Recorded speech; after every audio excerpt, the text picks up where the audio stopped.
Olá a todos, eu sou Everton de Oliveira, o professor Água do Instituto Água Sustentável. E é um prazer estar de novo aqui com vocês para falar sobre o tema água.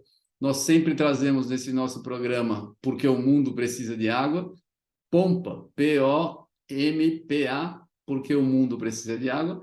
Trazemos pessoas que trabalham com água e que têm água para a gente, algo para nos acrescentar.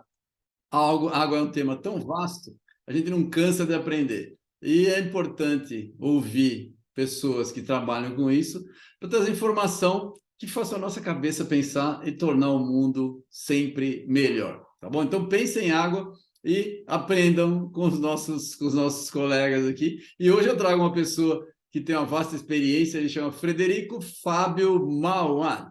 Ele possui graduação em Engenharia Agrícola, especialização em projeto e construção de pequenas centrais hidrelétricas. Tem mestrado em Engenharia Mecânica, doutorado em Planejamento de Sistemas Energéticos pela Universidade Estadual de Campinas.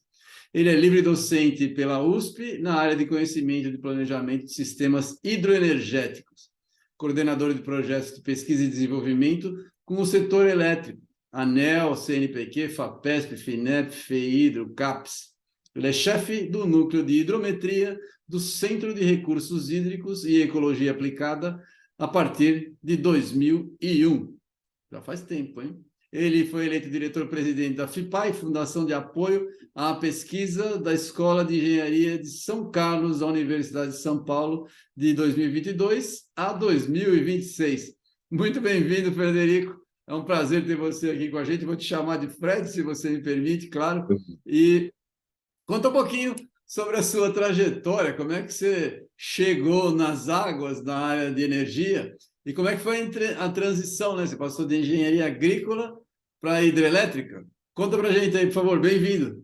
Primeiro, eu gostaria de agradecer o convite, né? É um prazer estar podendo participar do Instituto Água Sustentável nessa entrevista. Prazer conhecê-lo, Everton, bem como a equipe que o apoia, na pessoa da Bruna. Bom, a engenharia agrícola, quando eu cursei, teve uma disciplina que me chamou muita atenção, que era a eletrificação rural, né? E como eu sou oriundo do sul de Minas Gerais, e na antiga fazenda do meu avô, que era a nova fazenda de 1929, existia uma turbina, né, uma turbina Pelton. E eu ia lá com meu avô cuidava daquilo e tal, gostava demais daquilo. E quando eu me formei, eu resolvi enveredar no campo do estudo, né? A família queria que eu ficasse no meio rural, mas eu resolvi estudar, fui fazer o mestrado veio o doutorado fiz um sanduíche fora do Brasil, em Portugal, depois voltei, passei no concurso da USP, isso em 93, né, como auxiliar de ensino. Depois eu terminei o mestrado de professor assistente, terminei o doutorado professor doutor, e já lá se vão 29 anos de docência, né? E uma turma que eu considero muito boa, são meus ex-alunos, né? Eu tenho 20 doutorandos formados, 31 mestrandos, 14 alunos de iniciação científica, 70 alunos de trabalho de conclusão de curso, 7 pós-doutorados, né? Então, estou fazendo minha parte aí no que eu posso para divulgar as ideias sobre energia dentro da Escola de Engenharia de São Carlos, da USP. Muito legal, muito legal. Então você foi, dentro da escola, como é que você foi para a parte hidrelétrica, da parte na engenharia agrícola, você saiu da escola ou você continuou na mesma área, tinha isso lá na mesma escola? Não, eu mudei de escola, né? A ideia da palavra universidade é um universo de ideias. Então, eu sempre quis cursar aproveitando o máximo de cada instituição por qual passei, né? Então, eu fiz a graduação em uma escola, mestrado em outra, doutorado em outro, pós-doutorado em outra, né? E fui aproveitando o máximo que eu pude de boas pessoas que foram aparecendo pelo meu caminho. Ah, muito legal. Na verdade, isso é recomendável, né? Fazer para não sair da escola é recomendável, porque você vê ideias diferentes, né? Exatamente. Se fosse um time de futebol, né, tem cara que é especialista em ponta esquerda, então ele só sabe jogar na ponta esquerda. Eu optei por jogar em várias posições, então uma delas, né, mas sempre o meio de campo ali voltado para a energia hidroelétrica, né, que é o que eu tenho desenvolvido aqui, e temas correlatos, como quantidade, qualidade, assoreamento, né, que atingem, de certa forma, a parte de energia elétrica. Legal. Você é especialista em desenvolvimento e geração de energia a partir de recursos hídricos, né? Conta para a gente aí, quais são os prós e os contras da energia hidrelétrica? Ela é vilã? Hoje em dia, então, né? Eu sempre aprendi, a gente sempre olhou a energia hidrelétrica como uma energia limpa, mas hoje em dia tem algumas discussões em contrário. O que você pode dizer para a gente a respeito disso? Olha, o Brasil é um país bonito por natureza e abençoado por Deus, né? E nós detemos 8% da água doce do planeta. Não é muito, mas é uma quantidade bastante generosa. Porém, nós temos vários ciclos hidrológicos dentro do Brasil, porque o Brasil é um país continental.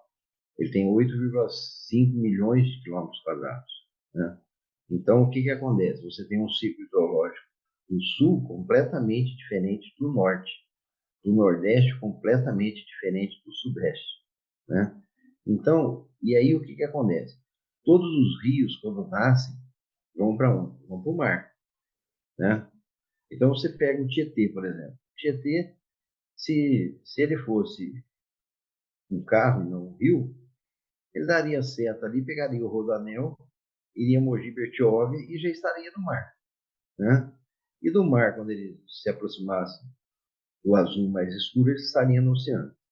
Mas os nossos rios, eles são bondosos, eles percorrem grande parte do território nacional, né? Por exemplo, o Rio São Francisco nasce em Minas Gerais, deságua lá no Nordeste. E o Rio Tietê forma uma cascata energética atravessando todo o estado de São Paulo, no centro do estado de São Paulo. Começa com Barra Bonita, Ibitinga, Bariri, Nova Anhanguera, Promissão e no final, Três Irmãos. Nós, no núcleo de hidrometria, levantamos 4.000 quilômetros quadrados de batimetria do estado de São Paulo, né? Fizemos mais de 30 usinas. E isso seria gerar ter um mapa original, sobrepor e fazer uma álgebra de mapa e saber quanto que assoreou o reservatório, né? Por acaso, a de Barra Bonita é de 1963, então ela tem 59 anos, e se a gente não tivesse feito isso, ela estaria trabalhando com a cota área volume atual. Atual não, original, desculpa. E nós conseguimos aqui com a cota área volume atual, né? Então, eu trabalho muito com esse sistema. Agora, a sua pergunta foi, é vilão ou não? Eu devolveria a pergunta. Qual a alternativa? Né? Porque o pessoal fala, qual a alternativa? Tudo bem, então não queremos hidrelétrica. Ok, o que colocaremos no lugar? Nuclear? Energia térmica? Aí começa as complicações, né? Então, a energia hidrelétrica, como a gente tem muitas hidrelétricas, e quando elas abaixam, elas depressionam, o que eu falo é que se aproxima de um problema chamado vitíligo, que é umas manchas que acontecem na pessoa. Então, aquilo é visível, peixes morrem, a imprensa cobre, né? E tem todo um aparato. E o que que acontece? O outro problema que acontece é o assoreamento. Ele vem de baixo para cima. Ele é uma diabetes, trabalha quieta, mas quando ela acontece, ela estraga. Então, o papel de vilão, não, primeiro já acabou, né? Nós não temos mais condições no Sudeste, no Sul, de instalar grandes usinas. Uma usina de Itaipu tem 1.400 quilômetros quadrados. Uma usina de Tucuruí, que até pouco tempo era a maior hidrelétrica brasileira, porque Itaipu é binacional, não é brasileira, foi suplantada por Belo Monte, que está no Pará, é uma usina de 2.800 quilômetros quadrados. Então, isso não é mais viável aqui, na região Sudeste, por questões ambientais, por questões do tamanho do reservatório que vai formar. A nossa última grande fronteira de grandes centrais foi Belo Monte, no Pará, Santo Antônio de Giral, em Rondônia, né? No qual foi necessário se levar as linhas de transmissão até lá. Elas estão prontas. Eu não vejo mais grandes usinas sendo construídas no Brasil, mas vejo uma grande possibilidade de pequenas centrais hidrelétricas de até 30 megawatts ou 30 mil quilowatts instaladas, milhares espalhadas no território nacional, porque elas têm muito incentivo para isso. Isso aliado às demais fontes renováveis, eólica, solar, biomassa, né? E sem entrar no pré-sal, né? Que aí nós teremos gás também e petróleo, mas vamos ficar nas renováveis, né? Energia limpa, no meu conceito, ela não existe, porque qualquer intervenção do homem na natureza causa um impacto, né? Qualquer intervenção causa um impacto. Então, limpa ela não é. Agora, cabe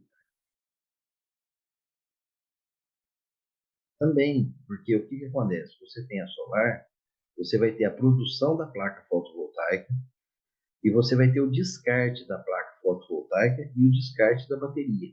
Infelizmente, a educação ambiental não é avançada no país. E, via de regra, aonde é feito o descarte? No rio, né? A eólica é a mesma coisa, ela causa problemas de morte de pássaros por causa dos pássaros voarem na rota do vento, ela causa problema de não funcionar aparelhos eletrodomésticos por perto, e é a mesma coisa de você morar do lado do aeroporto que não fecha. 24 horas, aquele barulho da pá eólica como se estivesse subindo ou descendo um avião. Então, é uma coisa que tem impacto. Cabe à engenharia e às demais áreas fazer o quê? A minimização deste impacto. Agora, viver sem energia é muito complicado. Eu tive uma missão na África e fiquei num país insular por 22 dias, tendo energia por 2 horas por dia. Eu havia me esquecido do que era, por exemplo, desligar a torre de televisão, né? Telefone não funcionar, né? Coisas da pessoas da década de 60 ainda lembram disso, mas os mais jovens não lembram mais. É verdade, é verdade. As pessoas acham que a energia é obrigação ter energia o dia inteiro, né? Como funciona bem o sistema, virou obrigação, né? Eu vejo bem isso, é verdade. A É nossa interessante. confiabilidade atingiu um grau muito alto, mas a gente tem que É. lembrar que existe a vulnerabilidade e existe a resiliência, né? Então, quem buscar aí no YouTube algum programa do MacGyver vai ver que ele com canivete ele fazia tudo, né? E as pessoas morriam de medo de andar de elevador, do elevador acabar a energia na sexta e só voltar na segunda, né?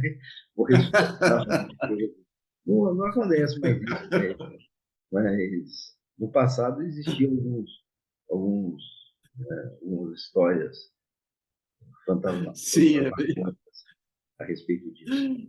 Conta pra gente, você falou aí, qual que é a diferença para as pessoas entenderem melhor a diferença entre energia limpa e energia renovável? Sim. A energia renovável ela está ligada aqui ao ciclo hidrológico. Hidro é água, lógico, é estudo da água, né? Então, o que, que acontece? O ciclo hidrológico tem o sol, energia solar, tem a precipitação, tem a chuva, tem a parte de evapotranspiração, que é a biomassa, e tem a água que se transforma em vazão para abastecer as hidrelétricas. Então, essa é uma energia renovável, que está ligada ao ciclo hidrológico. Energia limpa, não, na minha opinião, não tem. Né? Limpa não tem.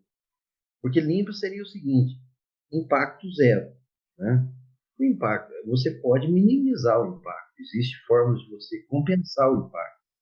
Mas falar que não tem impacto, né? Por exemplo, eu vejo na década de 70, quando a gente teve uma grande explosão de construção de hidrelétricas no Brasil, o Curuí, Itaipu, as usinas do estado de São Paulo, o Sudeste todo. Então eu via, por exemplo, grande salvamento de animais, né? Você pegava um animal, colocava ele num habitat 500, 600 quilômetros do habitat que ele morava. O que ia acontecer com o animal? Ele vai morrer.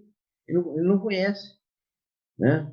Então, aquilo ali vem de um ditado que foi criado, não sei se você sabe, para inglês ver. Conhece? Conheço, claro. Isso. Não, mas conhece alguém? Aqui, mas hoje isso aí virou jogar para torcida, não tem mais para inglês ver, é jogar para torcida, né? Fazer só firula, né? Exatamente. Então você quer jogar para torcida, então é legal, o cara vai lá, pega um macaco, pega a cobra, pega. É difícil, entendeu? Alguns vão sobreviver porque são mais fortes, né? Mas a grande maioria vai perecer. Então, então esse conceito para mim de energia limpa não existe. Se você falar para mim que a energia renovável é muito melhor do que energia fóssil, eu concordo. Que energia térmica, energia nuclear, eu concordo também, né? Afinal de contas, quem que quer morar do lado de uma usina nuclear? Né? Ninguém quer, né? Agora, Hoje está tendo a energia nuclear ganhou uma, ela tinha virado vilã durante muitas décadas e agora ela está ganhando força novamente como uma energia limpa, né? Só então, que é o que você falou, e o risco, né? não, é assim, é uma coisa assim interessante, né?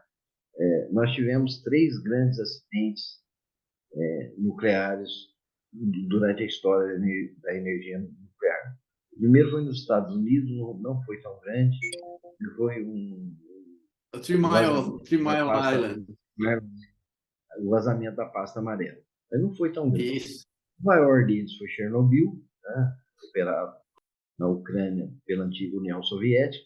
Esse sim de grande monta. Só que é o seguinte, aí dá aquela esfriada e começa as pessoas, não, vamos investir. Aí veio Fukushima, no Japão, né, que apesar de eles terem construído enormes quebra-mares, o mar não combinou com os japoneses. Passou, aconteceu o acidente. Então, o que que acontece? Quando está subindo, a coisa parece que puxa ao contrário.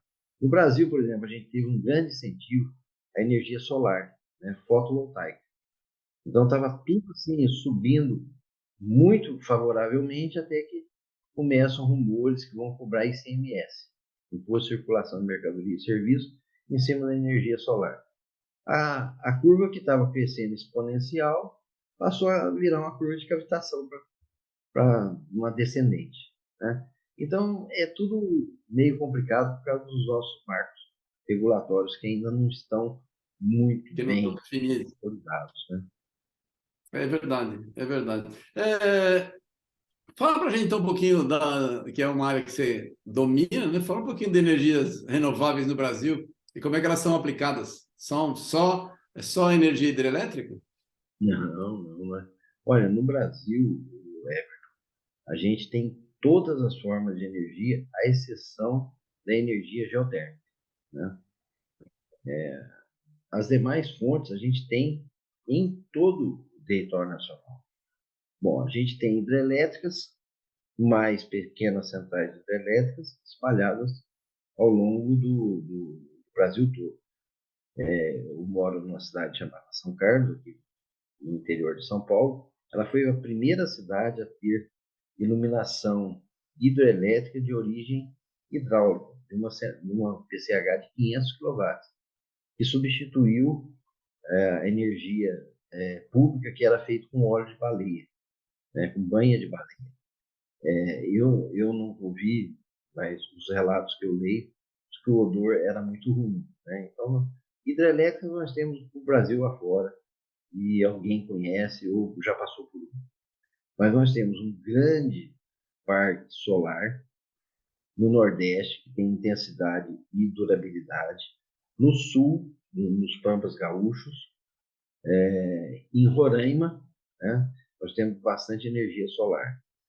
E no Nordeste também, nós temos algumas condições para ter a geração de energia eólica, que seria o vento acima de 7 metros por segundo, igual a Sabe aquele galinho que fica em cima, filme de faroeste, que tem um galo? Aquele galo está na direção norte, sul, leste, oeste. Então a gente tem esses aparelhos, anemômetro e o outro aparelho que eu falei, para poder dar direção. E o Nordeste também tem. E como o Departamento de Engenharia do Céu ou do Plano Superior, eu acredito que tenha muitos brasileiros, quando o Rio São Francisco está em período de seca, é o período que mais venta. Tá? Então, nós temos parques eólicos instalados por lá. Temos também biomassa de várias fontes e diversos materiais. Quando a gente fala em biomassa, a gente automaticamente remete ao bagaço da cana. E realmente ela é um grande produtor. O estado de São Paulo é o maior produtor de cana do Brasil. Né? O estado de São Paulo vence o Nordeste inteiro, produção de cana. Né? Mas só voltou isso depois que voltou o carro flex. Né? O brasileiro tinha perdido a confiança no álcool. Até mudou de nome, agora chama etanol.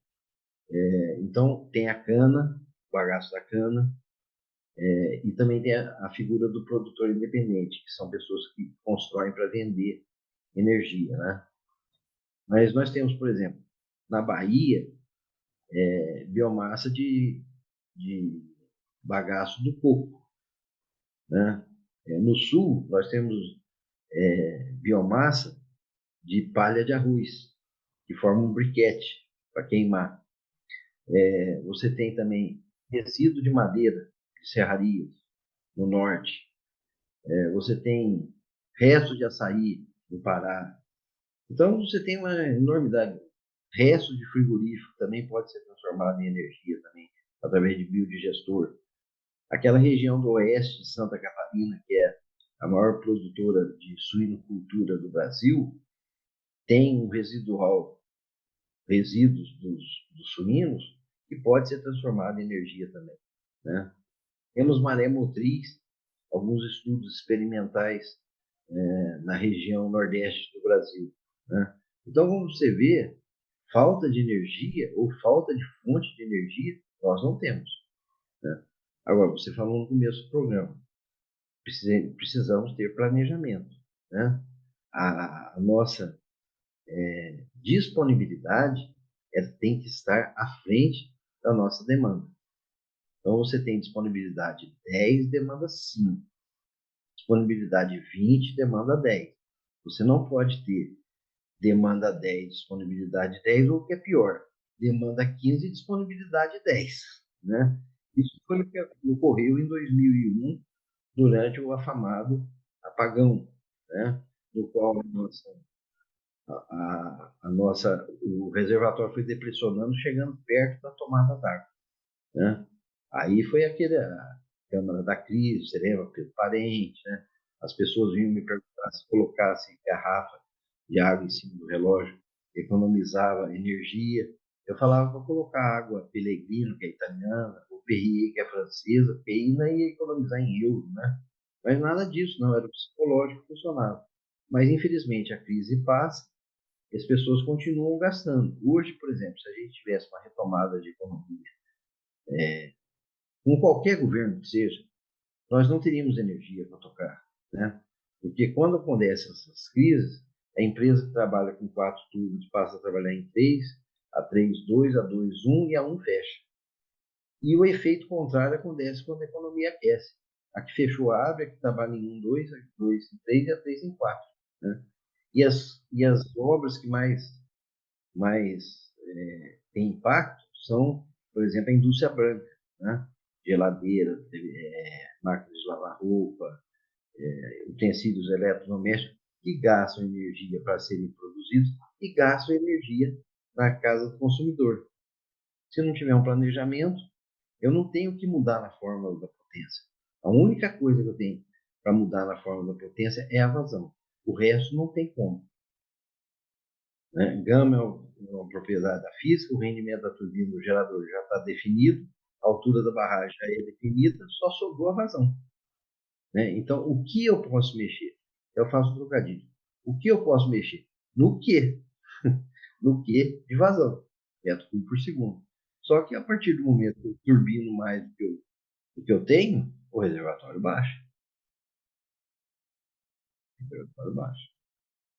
E aí surge o famoso apagão, né? Quer dizer, esse apagão ele aconteceu por causa de um período de falta de chá? Não. A chuva que está caindo agora em 22 é para ser gasta nos reservatórios de acumulação em 2027, daqui a 5 anos. Né? Porque você imagina o seguinte, reúne a Fiesp lá em São Paulo. Vai chover? Ah, não sei. Bom, se chover, a gente faz a indústria funcionar. Se não chover, não põe. Não é assim que funciona. Né? Então, existe um planejamento quinquenal, né, de utilização de energia com horizonte de 5 anos. Só que, quando entrou o real em 94 começou, né? Começou a construção civil, começou as pessoas a consumir, o que é bom. Só que do outro lado, não se privatizou o setor continuou sendo estatal, as agências foram criadas junto com a privatização, isso causou uma confusão. E aí o que aconteceu? Brasil e Alemanha 7-1 puseram as turbinas reserva para turbinar engolindo 100%, e mesmo assim perdemos o jogo. Né? Toda vez que você mexe na tarifa, você perde o jogo. No início da Covid, mantiveram a tarifa verde. No outro ano, tem a verde, amarela, vermelha. Criaram a bandeira preta, acima da vermelha. Né? Então, o que você deixa de pagar num ano, você paga com juros e etc. no outro ano. Depois. É É. verdade. É verdade. Pode Você tem reparar razão. que a energia elétrica não tem inadimplência, né? E outra coisa que eu gostaria de falar também, Everton, desculpa se eu estou falando demais, você me controla aí. Não, claro, pode falar. Existe uma teoria na economia chamada teoria de portfólio, acho que você já deve ter ouvido falar. Você nunca coloca todos os ovos numa cesta, porque se essa cesta cair, ela vai quebrar todos os ovos. Então, o que aconteceu em 2001? Todos os ovos estavam nas usinas hidrelétricas. Né? Nós temos uma usina nuclear pequena, Angra 1 e 2, a 3 nunca termina, pequena, e as demais fontes incipientes, pequenas também. Agora não, agora nós estamos diversificando, né? A gente já tem eólica no Nordeste, a gente tem solar, né? Só que aí criaram a engenharia, né? Porque você imagina, no passado, você tinha que construir aqui em São Paulo as pás 50, 50 metros de diâmetro, pesando toneladas, a torre pesando muitas toneladas, colocar num navio, desembarcar em Belém do Pará para levar para o Nordeste. Alguém chegou e falou o seguinte: olha, se a gente construir a indústria do lado da obra, fica mais fácil. E é verdade. Entendeu? Então, hoje se instala a indústria, né? E do lado se constrói empreendimento. A gente viu muitas obras, nós somos aí, né, contemporâneos de geração, com a Transamazônica sumir. Por que ela sumiu? Não tinha nem posto de gasolina. Então você constrói uma estrada gigantesca que sai do Pará e atravessa o Amazonas, não tem posto de gasolina. Né? Então, o planejamento é essencial. E atitudes como a do Instituto Água Sustentável, de levar o conhecimento à população, são mais fundamentais ainda. Porque só a população, recebendo informações, tem condição de reivindicar as coisas justas e Concordo. direitas. Concordo completamente. É esse o nosso objetivo. Fala um pouquinho do seu livro. Você tem um livro chamado Energia Renovável no Brasil, Análise das principais fontes energéticas renováveis brasileiras. Conta aí, como é que foi a ideia de você escrever esse livro? Qual a importância para o Brasil e qual era o público-alvo desse seu livro aí? Então, Everton, eu vi que você não é engenheiro de formação, né? Sou geólogo. É geólogo. Por isso que quando a gente for falar de sedimento, eu estou até temeroso de falar, mas eu vou falar. Mas o engenheiro em si, ele é muito, ele guarda muitas coisas, né? Ele guarda o caderno do quarto ano primário, né? Então, em 93, quando eu fui ministrar uma disciplina chamada Aproveitamentos Hidrelétricos, eu falei, nossa, deve ter muita coisa, né? O Brasil tem tantas hidrelétricas e tal, deve ter uma enormidade de livros. Cheguei, procurei, achei três. O primeiro foi o Manual de Pequenas Centrais Elétricas da Eletrobras. Foi um livro da Engevix chamado Usinas Hidrelétricas do Schreiber, que apesar do nome é brasileiro. E o terceiro foi o do Archibald Joseph Passentai, Máquinas Motrizes, que também é brasileiro. E olha que eu procurei, né? Aí eu vi que não tinha muitos livros. Comecei a dar aula, comecei a dar aula, comecei a dar aula. No início de 2017, duas alunas, que são coautoras desse livro, a Tatiana e a Luciana, me procuraram. Professor, por que o senhor não faz um livro? Eu, nessa altura do campeonato, eu, eu não, sabe, eu não botar as coisas certinho, em diagramação e tal. Eu falei, não, a gente ajuda e a gente vai fazendo, o senhor vai vendo se está ficando bom. É bom, se for assim, né? Se for para revisar, tudo bem.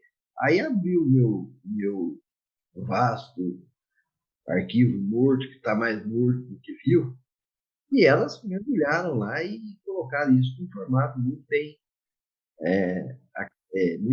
muito atrativo. Aí eu tive uma segunda preocupação: escrever livro para engenheiro ou escrever livro para engenheiro e para a população, né? Falei, olha, o cara consegue baixar esse livro lá em Macapá, pela internet, né? E outra coisa, eu queria e quero que o livro seja gratuito, né? Não ganho absolutamente nenhum centavo por livro, mas ganho uma satisfação pessoal enorme, né? Eu acho que eu estudei sempre com universidade pública, né? Então quem pagou meus estudos foi o governo e trabalho em uma universidade pública, então continuo sendo pago pelo governo. E então eu queria fazer uma coisa que a pessoa entendesse, né? Um livro que fosse assim para engenheiros. Obviamente que durante as minhas aulas, que só tem engenheiros, aí a gente cuida de outros temas que não estão no livro. Mas o livro é para engenheiros e não engenheiros. E o objetivo meu, Everton, era o seguinte: era que meus alunos de graduação, eu dou aula para ambiental, elétrica e mecânica, que meus alunos tivessem um material colorido, gratuito, que ele baixasse no telefone, no tablet e ele imprimisse as páginas que ele quisesse. E peguei, mandei o livro, Portal de Livros da USP, né? Isso foi em 2017. Quando atingiram 400 obras no portal de livros lá da USP, veio uma carta para mim que o nosso livro tinha ficado em quinto lugar. Ó, que bom, achei que legal então. Aí, obviamente, a gente tem uma curiosidade, né? Quando você fica em quinto, você quer ver quem é o primeiro, o segundo, o terceiro e o quarto. Então, o primeiro era uma coletânea com mais de 20 professores. O segundo, uma outra coletânea. O terceiro era um manual de normas para elaboração de teses, dissertações da USP, que todo aluno baixa. E o quarto, uma coletânea. Eu falei, bom, então, se você for encarar que o meu foi eu e duas alunas de graduação, às quais eu sempre rendo minhas homenagens, Luciane e Tatiane, então acho que foi uma boa colocação. E hoje ele já passou de 10 mil livros baixados, né? Eu gostaria, se fosse possível, que esse livro também estivesse disponível no Instituto Água Sustentável, A gratuitamente. gente vai fazer isso. Se ele a gente só faz distribuição de material gratuito também, né? Então não tem Eu acho que problema nenhum, vai assim, ser um prazer e mais do que isso, a gente vai fazer uma divulgação também. A gente tem um trabalho de agora, divulgação, a gente eu coloca acho assim, à se todo mundo disposição. pensasse um pouquinho no que já recebeu da sociedade, no que já recebeu do governo, e devolvesse um pouco, né? Um pouco. Eu Então, também acho. ali tem um conhecimento que é assim, eu recebo muito e-mail falando assim, olha, professor, é o primeiro livro que eu li e entendi, né? Eu começo a dar risada porque é o seguinte, eu conheço vários colegas que escrevem um livro com começo e fim. Se você quiser o meio, você tem que procurá-lo, né? Eu não. Um livro tem começo, meio e fim, né? Então, é, partindo do zero até chegar no destino Ah, final. eu gosto também de ser bem, de tentar o máximo de alcance com o que eu escrevo. É importante, é importante. Falar, mudar um pouquinho de assunto. Fala de mudanças climáticas, de crise hídrica. A gente está atualmente envolto nesse tema, de estiagem, chove demais. O que que você acha que falta, né, de planejamento para as cidades poderem lidar com esses fenômenos? Bom, são duas coisas, né, Eric? Primeiro é o seguinte, negar as mudanças climáticas é uma coisa que não tem mais como negar, né? Porque você vê, eu costumo brincar que se o Renato Russo fosse escrever as músicas As Quatro Estações, não tinha mais jeito, né? Porque eu passo inverno com calor, verão com frio, né? Então, primeiro que mudou mesmo. As mudanças climáticas, elas vieram. Então, o que que acontece? O que acontece é o seguinte, são duas coisas. Por exemplo, você está falando de enchentes, né? Vão acontecer. Eu não sou nenhum astrólogo. Essas enchentes vão acontecer em janeiro. Essas enchentes vão acontecer em São Paulo, tá certo? E vão ter entrevistas falando o seguinte: existe a necessidade da construção de piscinões para amortecimento da cheia. Eventualmente morrem poucas pessoas, mas os prejuízos são de grande monta, a enchente acaba, tudo retorna ao estado normal e até o próximo ano, no qual vão ocorrer enchentes. Porque o que, que acontece? Imagina o seguinte: você tem um rio, né, que é o rio Tietê, né, e tudo está impermeabilizado em volta. Então a água não tem como entrar na terra. Não tem como entrar na terra. Para onde que ela vai? Ela vai para o rio. Ela indo para o rio que sofre assoreamento, ele vai fazer o quê? Ele vai transbordar e vai causar enchente. Esse é um efeito maléfico. O outro efeito maléfico da mudança climática, como você não tem mais previsibilidade, você não consegue mais fazer planejamento, né? Então você tem, por exemplo, o Brasil utiliza muita irrigação, né? E não entra na outorga, não entra no nosso balanço, né? Hoje nós não estamos tendo monitoramento pluviométrico, que é chuva, fluviométrico, que é do rio, e hidrossedimentométrico, que é a quantidade de toneladas de assoreamento que entra nos rios. Tudo isso vai resultar o quê? Enchentes em janeiro, né? E aí, relembrando a música do Vinícius Toquinho, quando chega em março, né? São as águas de março fechando o verão, aí começa o racionamento hídrico, né? E cada vez com picos mais violentos, cada vez com picos mais violentos. Nós sofremos aí uma seca aí que bateu o recorde de todas as secas, a mãe de todas as secas, né? Agora, o que está sendo feito na Amazônia?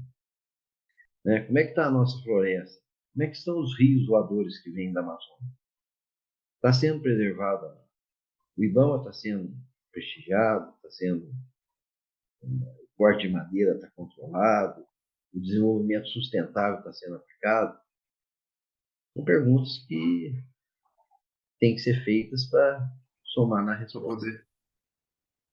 Verdade. Deixa eu fazer. Você falou uma das coisas que você trabalha bastante da sua área é assoreamento de reservatório, né?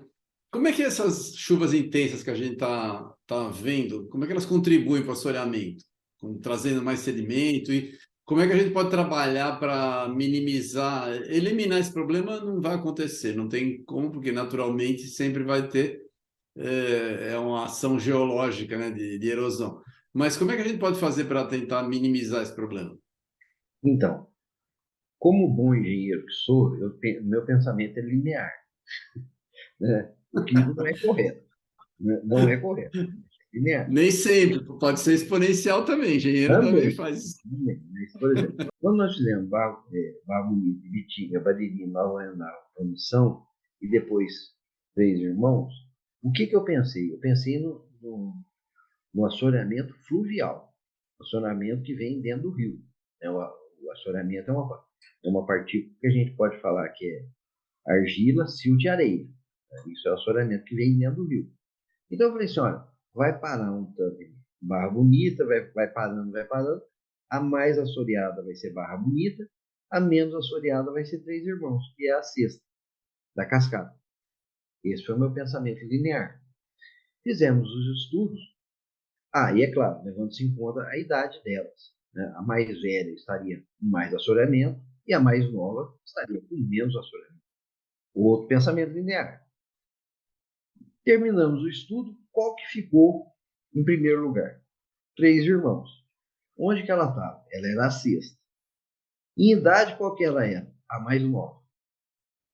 Aí eu falei, mas o que está acontecendo, né? Deveria ter parado. Só errou tudo, só errou tudo. Só errei tudo, exatamente. Mas espera aí, veio parando as outras usinas, tudo Beck, né? Quebrou 5 Beck, não é possível, tem algum, né? Bom, aí comecei a pensar, peguei os mapas lá do mosaico que a gente fez com carta do IBGE, ela era maior, né? Aproximadamente 760 quilômetros quadrados de área de reservatório. Aí eu comecei a olhar no mosaico, que eram 11 cartas do IBGE, cartas de 1 para 50 mil, e falei, olha, o que tem no entorno de cada um? Aí eu fui ver que o entorno dela, metade era pecuária, a outra metade era cana. Aí eu falei, então matei a charada. O problema é a cana. Tá errado também. Né? Porque a cana, por isso que o gostoso de universidade é matar, você ser derrotado. Exatamente, é matar, você estuda para matar as charadas, é assim que faz, Então, é bem isso. eu vi aquela área lá, só que a área que fica com cana, ela fica pouco tempo sem ter cobertura Exposta. vegetal. Cresce É. a cana. E, durante a seca, nós não estamos falando de 1.000 cabeças de boi, nós estamos falando de milhares de cabeças de boi que vão beber água onde? No reservatório. E um boi, uma arroba pesa 15 quilos, um boi pesa 15 arrobas. Então ele joga todo o peso e aquilo desbarranca. Né? Nós estudamos uma usina antiga chamada Chavantes, aqui no estado de São Paulo, Chavantes com CH, fica ali na divisa do Paraná, perto de Ourinhos, perto de Fartura. Essa usina foi a que menos deu assoreamento. Se você olhar o entorno dela, é pedra, basalto, parte, e a outra parte é mata nativa, mata ciliar. Ela só deu 4% de assoreamento. Essa de Três Irmãos deu um valor exorbitante pela idade dela. Né? Então, o que está faltando? É a faixa que deveria estar recomposta com mata ciliar. Mas, infelizmente, eu trabalhei não, eu tive projetos de P&D com a antiga dona da AES, que era a CPFL, não era CPFL e CESP, isso. E você tinha enormes especialistas trabalhando. Depois o corpo técnico foi enormemente reduzido. Né? Até uma vez eu fui visitar a usina, você entra, portão eletrônico, você vai andando, não tem ninguém lá dentro. Parece que esse filme que acabou o mundo, até que eu vi um prédio com luz acesa em casa e com o olho no marcador de combustível. Eu falei, só falta acabar aqui no meio do nada, né? Eu vou ter que ser resgatado aqui. Então, houve uma diminuição muito grande. Parte das nossas centrais foram privatizadas, parte da distribuição, como a Eletropaula em São Paulo, também foi privatizada. E agora o grupo chinês comprou o Sistema Interligado Nacional, que é a Eletrobras. Isso, para mim, é preocupante, porque o sistema de transmissão seriam as veias, né? Não pode entupir. Entupir vai dar. Quem Vai comprou a dar. CTG comprou? A CTG que comprou? Foi uma empresa chinesa que comprou, né? E parece que o negócio chinês é lucro, lucro e é um pensamento empresarial, né? O brasileiro também é lucro, mas Na minha opinião, pelo menos as linhas de transmissão deveriam ser preservadas, né? Deveriam continuar estatais. Mas é uma opinião. Vamos Não ver, está já foi, né? já foi. Agora é vigiar, tem que vigiar, né? Temos que Tem que vigiar estar para ver o atentos. funcionamento. É verdade. Bom, essa história dos sedimentos é interessante. Mas então, o que que a gente tem que fazer? Mata ciliar onde a gente pode, não é isso? Para a Auxiliar. gente. Isso. E aí o que que acontece? O processo de desassoreamento, não é um processo difícil. Você consegue fazer com sinfonagem, você não vai nem gastar energia. O grande problema é aonde que está esse assoreamento. Por exemplo, aqui no estado de São Paulo, o que que tem no sedimento, né? Se eu estou falando de uma usina que é montante, não tem indústria, tem cidade pequena, é uma dispersão de poluentes normal, né, que a gente chama. Agora, você imagina uma usina em Americana, que tem uma usina americana, recebe esgoto do Tietê, esgoto não, Rio Tietê, que é o esgoto, É, e Campinas, né? Então, você o que que você vai imagina, fazer? Ele não é mais, ele deixa de ser sedimento, ele vira resíduo, né? ele vira resíduo, exatamente. Tem medo É até isso de aí. criptonita lá no meio. E aonde que vai dispor esse resíduo, né? Ao passo que, se você pensar, por exemplo, o primeiro setor que volta na economia é a construção civil. Se você tem um sedimento sem ter má qualidade, você consegue separar a areia e usar para construção civil. Hoje, toda a areia que é utilizada no estado de São Paulo vem de Goiás. Quanto que custa essa areia para chegar aqui? Né? Quanto que custa essa areia para chegar aqui? E ao mesmo tempo que você está desassoreando, você está fazendo o quê? Você está baixando o volume, você está aumentando a cota útil. Né? Então você ganha nas duas pontas. É, mas o investimento inicial é alto e, em geral, é o Estado que faz, né? Então não anda, né? Então, Talvez, vamos ver, esse vamos investimento ver. inicial é o que eu pergunto para os meus alunos na primeira aula que eu dou. Eu vou instalar uma usina de 1 megawatt, né? Eu vou instalar uma usina de 1 megawatt ou 1000 quilowatts e ela vai custar US$ 1 milhão. É caro ou é barato? Eu coloco ponto final, exclamação e interrogação. Eu sorteio 3 para escolher o ponto e me explicar o porquê. Né? Via de regra, eles erram. Né? Então, o investimento ele vai obedecer o quê? A taxa interna de retorno e o payback. Né? Então, se você investir 1 milhão, tiver um retorno em 3 anos e o empreendimento durar 100 anos, é um bom negócio. Agora, se você investir 1 milhão, tiver o período de retorno de 10 anos e ele durar 20, é um negócio médio. E quanto mais aumenta isso, pior fica. Então é aquele negócio. Se você chegar com a ideia e colocar no papel qual o investimento, quanto tempo demora para retornar, aí a conversa muda de, de rumo. Claro, claro. É verdade, é verdade. Mas interessante. Você falou que dá para fazer retirada por sifonamento, você usa a própria água da barragem, é isso? Na Aí você, queda? você coloca um sifão em cima, porque você vai ter um volume morto, que agora nós resolvemos rebatizá-lo de reserva técnica. Ficou parecendo Eu alguma sei. coisa da FAPESP. Em vez de volume morto, Exatamente. virou uma reserva técnica. Nunca vi alguma coisa que atrapalhe essa É que o reserva. volume morto dava muita piadinha de duplo sentido, eles tiveram que trocar. Eu acho que foi isso.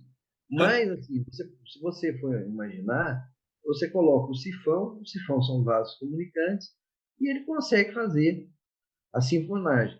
Agora, o que que vai sair, né? E o que vai fazer, com o que vai sair, aí, aí a conversa muda, né? Ah, eu esqueci de falar o restinho do livro lá que você perguntou. Mas fica para Fala. outra vez, fica para outra. Tá Cara, bom, tá bom. você abrir Deixa eu vai. fazer uma pergunta para você. Você está trabalhando com recursos hídricos no Brasil, né? Com energia elétrica, mas com hidrelétrica, que basicamente depende dos recursos hídricos. Qual que é o maior desafio para a gente no gerenciamento, no caso de recursos hídricos? O maior Tudo junto. desafio, o maior desafio É, é ter pessoas que entendam do que estão fazendo nos postos certos, né? E eu não digo da universidade, não. A universidade ela deve funcionar como último recurso. Ela é a última linha, né? Mas você ter pessoas com formação e exercendo cargos da sua função, né? Quando você começa a misturar, aí perde qualidade. perde. Mas a gente tem esse povo formado, a gente precisa formar mais gente, Tá? a gente tem curso bom de graduação, de pós-graduação. Como é que está esse setor hoje em dia? Porque já foi um setor extremamente bem desenvolvido. Eu lembro, a gente lembra bem, na época da turma que era. Na minha área, a gente chamava dos barrageiros, né? Porque tinha geólogo, tinha Toda engenheiro questão civil, cargos. tinha elétrico, tinha de tudo. E hoje essa massa crítica toda que a gente tinha, distribuiu. A gente tem um ou outro ainda que viveu nessa época. Como é que está hoje isso? Olha, é assim, o Everton. Ano passado, retrasado, não me lembro bem, a gente teve o congresso, o 25º congresso, 26º congresso da Associação Brasileira de Recursos Hídricos, né? No qual se atingiu 1.000 inscritos. Se você levar em consideração que o orientador escreve junto com o orientado, e às vezes o grupo escreve junto, né? Eu, pelo menos, no meu núcleo, tenho uma máxima que eu falo com meus alunos. Você quer ir rápido, vá sozinho. Você quer ir longe, vá de bando. O bando se protege, né? Então, esse 1.000 não é um 1.000 absoluto. Mas vamos supor que seja, né? Vamos fazer um esforço. O que são 1.000 pessoas trabalhando num país desse tamanho? Com tantos ciclos hidrológicos variando tanto. E sendo que a engenharia civil ela tem um atrativo por estrutura. O menino está fazendo civil, ele quer fazer prédio. Ele quer botar tijolo em cima de tijolo. Entendeu? Ele acha que a água é perfumaria. Ele não pergunta como é que a água vai subir até lá em cima. Ele acha que a água sobe porque Deus quer, né? E desce porque Deus manda, né? Então, ele não se preocupa com assoreamento. Ele projeta uma bomba e manda para a caixa d'água, né? Então, hoje a procura está baixa. Existem bons cursos, São Carlos é um deles, né? Itajubá tem um mestrado profissional em recursos hídricos, também tem um pessoal com formação boa, né? Mas de forma geral é muito baixo, né? E outro o país cresce, né? Você vê, nós estamos agora à beira de uma Copa do Mundo. Eu não sei se você se lembra, em 70, a Copa cantava 90 milhões em ação. Para frente, Eu Brasil, lembro salve. bem, eu lembro. Isso. Agora nós estamos em 2022 com 230 milhões de habitantes. Ainda é pouco pelo tamanho do país, mas tem muita gente sem energia. E quando eu falo sem energia elétrica, as pessoas pensam na região amazônica, pensam no semiárido nordestino. Não, eu estou falando do Vale do Ribeira. Tem 1 milhão de pessoas sem energia no Vale do Ribeira, no estado de São Paulo, ente federativo mais rico da federação. E você vê. E aí cai naquele binômio, né? Não tem energia porque não é desenvolvido, não é desenvolvido porque não tem energia. Maléfico Verdade, isso. verdade. Olha, eu concordo com você, concordo com você. A gente precisa. É o que você mencionou ali, você confirmou, né, da gente trabalhar com educar as pessoas, passar, porque só as pessoas informadas conseguem reivindicar, É né? isso aí. Elas têm forma de se comunicar e conhecem, acaba aprendendo os meios de fazer isso. A Sem chave isso, do sucesso é isso. é, exatamente. Bom, falar de educação para professora é chover numa molhado, né? Então não preciso falar isso para você, né? Você passou a vida ensinando, né? fazendo livro gratuito, que, aliás, é um dos projetos que eu tenho feito de distribuição de livros gratuitos. Depois eu te conto em detalhe aí, é bem legal, você vai gostar da nossa ideia. Bom, deixa eu te falar, o nosso prazo aqui já está, nosso tempo está acabando. Eu gostaria de agradecer, pedir para você fazer as suas considerações finais, por favor. Bom, minhas considerações finais que sucesso para o Instituto Água Sustentável aí na pessoa do Everton, né? Eu agradecer a Bruna novamente, né?